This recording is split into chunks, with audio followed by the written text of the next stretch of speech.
На конкурс дети читают стихи. Скоросов Александр, 8 лет, город Ярославль. Стихотворение Александра Сергеевича Пушкина «Вот ветер, тучи нагоняя». Вот ветер, тучи нагоняя, вздохнул, завыл, и вот сама идет волшебница зима.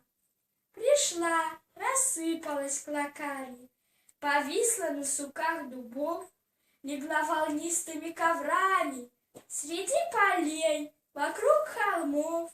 Брега с недвижною рекою сравняла пухлой пеленою.